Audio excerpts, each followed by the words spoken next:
As-tu déjà pensé que ta générosité pourrait sans le vouloir nuire à tes enfants? Souvent, en essayant de leur garantir le meilleur, nous finissons par leur donner plus que nous ne devrions, pensant que cela les aide. Mais que dirais-tu si je te disais qu'il y a des choses que tu ne devrais jamais donner, même avec de bonnes intentions? Dans cette vidéo, nous allons expliquer, en nous basant sur la philosophie stoïcienne, 8 choses que tu ne devrais jamais donner à tes enfants. De la même manière que trop arroser une plante peut l'étouffer, tout donner à tes enfants, sans effort de leur part, peut les empêcher de grandir et d'apprendre par eux-mêmes. En faisant tout pour eux, tu peux créer une dépendance, les empêchant de faire face à leurs propres défis. Même si ton intention est bonne, cela peut les éloigner de l'autonomie dont ils ont besoin pour évoluer. La véritable aide consiste à leur donner du soutien et les bons outils, leur permettant d'apprendre de leurs propres erreurs et de grandir par eux-mêmes. Comme l'a dit Épictète, les difficultés et les adversités forgent notre caractère. En les laissant affronter des défis, tu les prépares à devenir plus forts et indépendants dans le futur. Et avant de commencer, si tu aimes ce genre de réflexion, abonne-toi à la chaîne, laisse un like et active les notifications pour ne rater aucune vidéo. 1. Essayez de tout résoudre pour vos enfants. Aider trop, notamment nos enfants, peut sembler être un geste d'amour et de protection, mais avec le temps, cela peut finir par faire plus de mal que de bien. Ce comportement est appelé « parent hélicoptère », lorsque les parents sont toujours prêts à intervenir et à résoudre n'importe quel problème qui se présente dans la vie de leurs enfants. Même si l'intention est bonne, l'effet peut être négatif. Imaginez une salle de sport. Si le coach soulevait les poids à votre place au lieu de vous enseigner, vos muscles ne se développaient pas. De la même manière, en résolvant tous les problèmes de vos enfants, vous les empêchez de développer des compétences essentielles pour affronter les défis et gérer leurs propres émotions. La croissance, tant morale qu'émotionnelle, exige des efforts, et résoudre tout pour eux les prive de cette opportunité. Une étude de l'université de Stanford a montré que les jeunes dont les difficultés ont toujours été résolues par les autres ont plus de mal à prendre des décisions et à faire face aux frustrations. Ils grandissent en croyant qu'il y aura toujours quelqu'un pour réparer les choses, ce qui les rend insécures et dépendants. Souvent, la surprotection semble être une démonstration d'amour, mais en réalité, elle est motivée par la peur que les enfants souffrent, échouent ou rencontrent des difficultés. Mais l'échec et les obstacles font partie intégrante de l'apprentissage et de la vie. Si nous ne leur permettons pas de les affronter, nous leur retirons la chance de développer la résilience. La solution réside dans le fait de trouver un équilibre. Comme l'a dit Khalil Gibran, vos enfants ne sont pas vos enfants, ils sont les fils et les filles de la vie. Notre rôle est de soutenir, d'orienter et de leur laisser l'espace nécessaire pour qu'ils prennent leurs propres décisions et apprennent de leurs erreurs. C'est comme apprendre à nager. Au début, nous offrons notre soutien, mais à un moment donné, ils doivent lâcher le bord et essayer seuls. Il est possible qu'ils avalent un peu d'eau, mais c'est ainsi qu'on apprend à nager réellement. Lorsque nous permettons à nos enfants ou à d'autres personnes de relever leurs propres défis, nous leur donnons la chance de grandir et de devenir plus forts. Plutôt que d'interférer tout le temps, nous pouvons célébrer leurs petites victoires et encourager l'indépendance. Chaque victoire, si petite soit-elle, construit la confiance et l'autonomie. La véritable indépendance ne vient pas du fait d'avoir toujours quelqu'un à proximité pour tout résoudre, mais du fait d'affronter les défis, de faire des erreurs, d'apprendre et de continuer à avancer. C'est ce processus qui rend les gens plus forts, plus résilients et mieux préparés aux défis de la vie. 2. L'argent facile n'enseigne pas la vraie valeur. Donner de l'argent sans limite peut transformer de bonnes intentions en problèmes. Lorsque nous donnons de grandes sommes sans réfléchir aux conséquences, nous risquons de causer plus de tort que de bien. C'est tellement courant que cela a déjà un nom, la syndrome de l'héritier riche.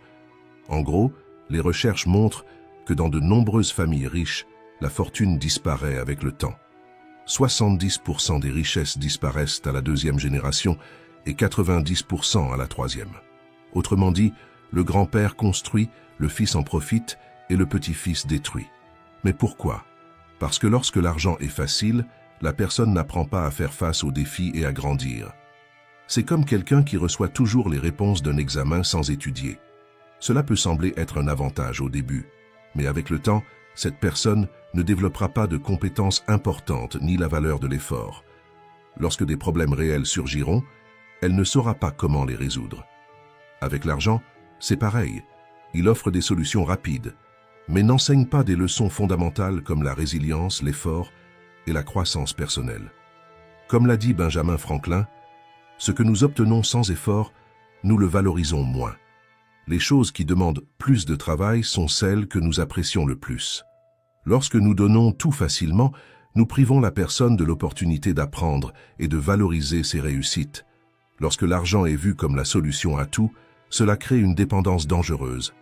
Et la personne commence à croire qu'il est la réponse à tous les problèmes. Cela élimine la nécessité de relever des défis, ce qui, peu à peu, mène à une perte de but et de motivation pour évoluer. Avec le temps, cela peut engendrer un vide intérieur, car l'argent à lui seul n'apporte pas une satisfaction durable et n'achète pas la paix intérieure. Heureusement, il existe de meilleures façons d'aider. Au lieu de donner de grandes sommes, nous pouvons enseigner la gestion financière, soutenir des projets ou encourager la personne à créer ses propres solutions. Ainsi, en plus d'apporter du soutien, vous enseignez quelque chose de précieux pour toute la vie. Sénèque, le philosophe stoïcien, disait déjà « Ce n'est pas l'homme qui a, mais celui qui désire davantage, qui est pauvre. » Avoir tout, mais perdre le but, est la véritable pauvreté. Avant d'offrir un grand cadeau financier, demandez-vous « Suis-je en train d'aider cette personne à grandir ou, sans le vouloir, lui enlève-je sa motivation et sa capacité à se développer ?»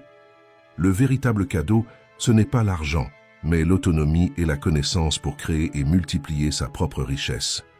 Comme l'a dit Warren Buffett, « Je laisserai assez d'argent à mes enfants pour qu'ils puissent faire quelque chose, mais pas tant pour qu'ils ne fassent rien. » Réfléchissez bien, qu'est-ce que vous laissez à vos enfants? Les rendez-vous capables ou créez-vous une zone de confort dont ils ne pourront jamais sortir? Partagez votre expérience, laissez un commentaire. Votre histoire pourrait inspirer d'autres personnes à réfléchir à ce sujet. 3. Surestimer ou critiquer trop sévèrement vos enfants. Surestimer ou critiquer exagérément vos enfants peut créer des problèmes profonds d'estime de soi. Tant les parents qui placent leurs enfants sur un piédestal en exagérant leurs qualités que ceux qui se concentrent uniquement sur les erreurs peuvent nuire au développement émotionnel des enfants. Imaginez un parent qui félicite son enfant chaque fois qu'il obtient de bonnes notes, en lui disant des choses comme « Tu es le plus intelligent, personne n'est meilleur que toi ». Bien que cela semble positif, ce genre de compliment crée une énorme pression pour que l'enfant maintienne cette image de perfection. Avec le temps, il peut développer une peur de l'échec, croyant qu'il ne sera apprécié que s'il obtient toujours des résultats impeccables, ce qui génère de l'anxiété et un besoin constant de plaire. Maintenant, pensez à l'opposé. Un parent qui critique son enfant chaque fois qu'il fait des erreurs, en disant quelque chose comme « Tu n'apprends jamais, tu fais toujours les mêmes bêtises ». Ce type de critique détruit la confiance en soi de l'enfant qui finit par croire qu'il ne sera jamais à la hauteur. Avec le temps, il évite les défis par peur d'être à nouveau critiqué, ce qui nuit à sa capacité à croire en lui-même. La psychologue Susan David explique que surestimer peut créer une dépendance à l'approbation extérieure. Un exemple de cela est l'enfant qui a toujours été félicité pour être parfait dans ses études. Lorsqu'il fait face à une situation où il n'est pas le meilleur, comme dans une compétition sportive ou quelque chose où il ne se distingue pas, il panique. Il a appris à croire que sa valeur est liée à la perfection, et en cas d'échec, il se sent profondément frustré. D'un autre côté, lorsque les critiques sont constantes, l'enfant intériorise ses paroles, croyant qu'il n'a pas de valeur. Carl Jung a observé que de nombreux parents projettent leurs propres attentes sur leurs enfants. Imaginez un parent qui rêvait de devenir footballeur, mais qui n'a pas réussi. Il met cette pression sur son fils qui préfère dessiner. Même en essayant de plaire, le garçon ne ressent pas de passion pour le sport, ce qui frustre à la fois l'enfant et le parent. Le garçon ne se sent pas capable d'atteindre ce que son père attend, tandis que le père est déçu de ne pas voir son fils réaliser ses rêves. Cela reflète la sagesse d'Épictète, qui dit « Ne cherche pas à ce que les choses se passent comme tu le souhaites, mais souhaite qu'elles se passent comme elles doivent, et tu auras la paix. » Si le père acceptait le chemin unique de son fils, l'encourageant à suivre ses propres passions, l'environnement serait beaucoup plus sain. L'enfant se sentirait soutenu plutôt que sous pression, et le père serait présent en tant que figure de soutien et non d'exigence. La théorie de Carol Dweck montre comment la manière de féliciter peut affecter un enfant. Imaginez une mère qui dit « Tu as eu 10, félicitations, tu es très intelligent ». Mais lorsque l'enfant obtient une note plus basse, elle demande « Qu'est-ce qui s'est passé, tu n'as pas bien étudié ?» Se concentrer uniquement sur le résultat fait croire à l'enfant que son intelligence est figée et que s'il n'est pas parfait, il échoue. Cela peut causer beaucoup de pression et de peur de l'erreur. À l'inverse, si la mère félicitait le processus en disant « Je suis très fier de voir combien tu t'es investi dans tes études », l'enfant comprendrait que l'important est de se consacrer à l'effort. Cela l'encouragerait à continuer d'essayer, même lorsque les résultats ne sont pas parfaits. Au final, le plus beau cadeau que les parents puissent offrir à leurs enfants est la sécurité émotionnelle qui vient d'une reconnaissance équilibrée. Féliciter sincèrement en valorisant l'effort et critiquer avec empathie en se concentrant sur l'apprentissage crée une relation saine. Les parents qui disent « Je suis fier de la manière dont tu t'es investi » ou « C'est normal de faire des erreurs, l'important est d'apprendre » aident leurs enfants à se sentir valorisés pour le processus et non pour la perfection. Cela leur permet de grandir libres de pressions inutiles et de critiques exagérées. 4. Le piège des propriétés héritées. Le piège des héritages est plus courant qu'il n'y paraît et peut transformer un cadeau bien intentionné en un véritable casse-tête. Lorsque nous héritons d'une maison ou d'un autre bien de valeur, nous pensons d'abord à la valeur sentimentale, mais nous oublions souvent les aspects pratiques et financiers. Les impôts, les réparations et l'entretien peuvent rendre l'héritage difficile à gérer. Ralph Waldo Emerson disait « L'argent coûte souvent cher ». Cela s'applique parfaitement aux héritages où les dépenses peuvent être si élevées que la valeur émotionnelle se perd au milieu des préoccupations financières. De plus, les héritages sans planification claire peuvent provoquer des conflits familiaux, surtout s'il n'est pas clair qui s'occupera ou partagera les coûts de la propriété.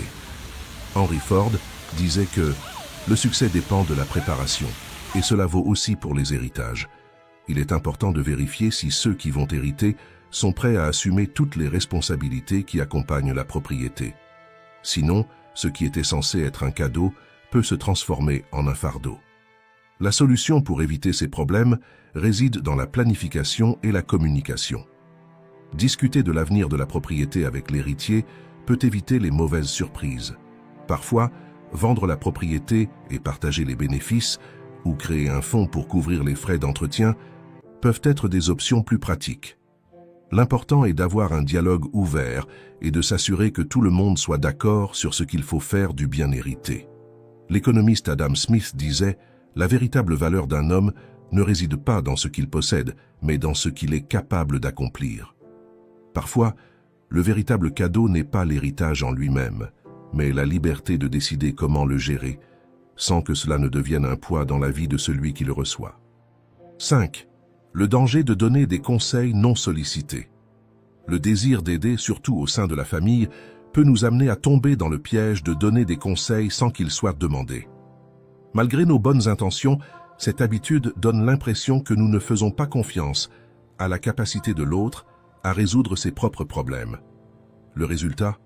Malaise, ressentiment et, dans certains cas, un éloignement émotionnel. La psychologue Patricia Lopez, spécialiste des relations familiales, explique que donner des conseils non sollicités peut être contre-productif, car cela transmet une sensation de contrôle plutôt que de soutien.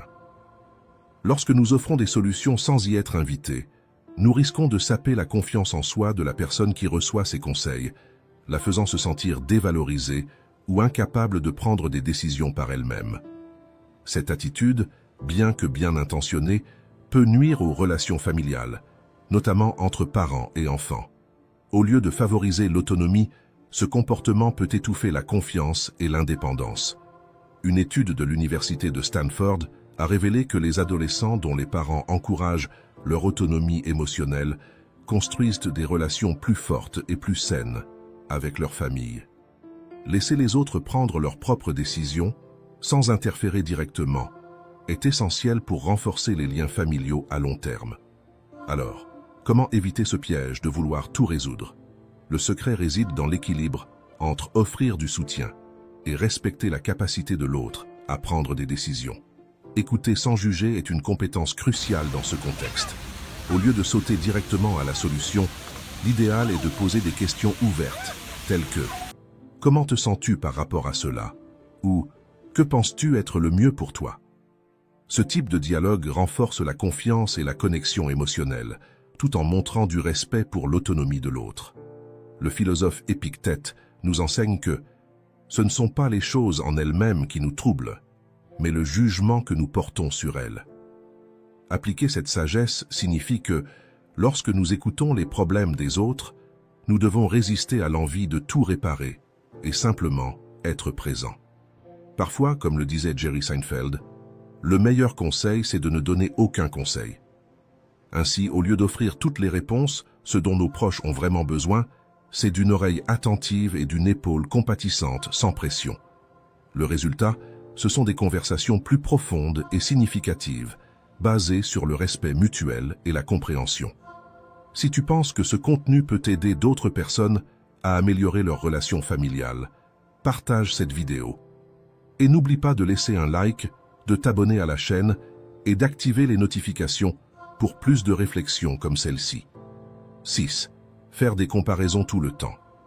Comparer les enfants peut sembler anodin, mais cela a un impact bien plus important que nous ne l'imaginons. Des remarques telles que « Pourquoi ne fais-tu pas comme ton frère ?» ou « Ta sœur faisait déjà cela et toi, pas encore » peuvent créer des fissures invisibles dans la relation entre frères et sœurs. Avec le temps, ces comparaisons s'accumulent comme des pierres, élevant un mur émotionnel qui engendre compétition et ressentiment, pouvant durer des années. Beaucoup de parents pensent qu'ils sont justes en donnant le même amour et la même attention à tous leurs enfants, mais en les comparant, même subtilement, ils encouragent à la rivalité et sèment l'insécurité. Chaque enfant a son propre rythme de développement, ses compétences uniques et ses défis personnels. Les placer dans une situation de comparaison mutuelle non seulement mine la confiance en soi, mais menace également la relation fraternelle. L'impact de ces mots est souvent sous-estimé. Carl Rogers, un célèbre psychologue, disait que pour qu'un enfant grandisse de manière saine, il doit être reconnu comme étant unique. Comparer, au lieu d'aider, détruit cette individualité et peut laisser des cicatrices émotionnelles profondes. Comme l'a bien observé la docteure Patricia Lopez, spécialiste en psychologie familiale, lorsqu'elle a dit « Les comparaisons continues créent un sentiment d'inadéquation qui peut durer toute une vie ». Lorsque les parents reconnaissent sincèrement les qualités uniques de chaque enfant, ils nourrissent la confiance en soi et la santé émotionnelle de leurs enfants. Une étude réalisée par l'université de Stanford a prouvé que les enfants constamment comparés à leurs frères et sœurs ont tendance à développer des niveaux plus élevés d'anxiété et une faible estime de soi. Ces comparaisons agissent comme des briques élevant une barrière émotionnelle, affectant profondément la manière dont chaque enfant se perçoit et se comporte avec les autres tout au long de sa vie. L'impact est clair. La rivalité, lorsqu'elle est encouragée dès le plus jeune âge, compromet le sens de la valeur personnelle. Les parents peuvent éviter ces dommages en adoptant une approche plus consciente. Au lieu de comparer, il est essentiel de valoriser les réalisations individuelles de chaque enfant. Des compliments personnalisés, tels que « Je suis très fier de ta dévotion dans tes études » ou « Ta créativité est admirable », sont des moyens simples et puissants de mettre en valeur les qualités de chacun sans créer de rivalité. Avec ce changement d'attitude, les blessures émotionnelles commencent à guérir et l'environnement familial devient plus léger et plus accueillant. Marc Aurèle, dans ses pensées, nous rappelle que chaque personne suit son propre chemin. Cette sagesse stoïcienne peut être facilement appliquée à l'éducation des enfants. Respecter l'individualité de chaque enfant renforce l'estime de soi et favorise l'harmonie. Tout comme chaque fleur fleurit à son propre rythme, les enfants ont besoin de soins uniques pour s'épanouir pleinement. Si nous regardons nos mains, nous verrons que chaque doigt a une forme et une fonction différentes, mais tous sont importants. De la même manière, valoriser les qualités uniques de chaque enfant augmente leur confiance en eux et crée une famille plus unie et en meilleure santé. 7. Avoir des attentes irréalistes. Des attentes excessives peuvent devenir un piège dangereux dans les relations familiales. Elles agissent comme des cordes invisibles qui, lorsqu'elles sont trop serrées, limitent la liberté des enfants à tracer leur propre chemin. Lorsque nous projetons nos rêves sur eux, nous risquons de les éloigner de leur véritable passion. Un exemple clair est celui d'un père qui insiste pour que son fils devienne avocat, alors que le véritable désir du jeune homme est de devenir graphiste. À chaque fois qu'il ne répond pas aux attentes de son père, il se sent comme s'il échouait, même sans avoir choisi cette voie. Le célèbre psychologue Carl Jung a affirmé que la chaussure qui va bien à une personne peut être trop serrée pour une autre. Cette phrase illustre parfaitement comment ce que nous souhaitons pour nos enfants peut ne pas être le meilleur chemin pour eux. Des recherches menées par l'Association américaine de psychologie, l'APA, montrent que les enfants soumis à des attentes irréalistes de la part de leurs parents ont plus de chances de développer de l'anxiété, du stress et de la dépression. C'est comme demander à quelqu'un de gravir l'Everest en tongs, une tâche qui semble impossible et qui est néfaste. Les pressions exercées pour répondre à ces rêves peuvent avoir de graves conséquences émotionnelles. Un autre danger survient lorsque les parents tentent de réaliser leurs propres rêves frustrés à travers leurs enfants. Cela crée une montagne russe émotionnelle, où la frustration apparaît chaque fois que les attentes ne sont pas atteintes. Comme le suggère Angela Duckworth dans son livre Mindset, la véritable satisfaction vient de la passion et de la persévérance pour ses propres objectifs. Mais comment nos enfants peuvent-ils trouver leur passion s'ils sont occupés à essayer de réaliser les rêves de leurs parents? L'éducateur John Dewey disait « L'éducation n'est pas une préparation à la vie, c'est la vie elle-même ». Appliquer cette idée à l'éducation des enfants signifie leur permettre de découvrir leurs talents et de faire leurs propres choix. Soutenir, au lieu de tracer un chemin fixe, renforce le lien familial et encourage leur croissance personnelle. Donner à nos enfants une boussole, plutôt qu'une carte au trésor qu'ils ne cherchent pas, est un moyen de les aider à s'épanouir selon leurs propres désirs et talents.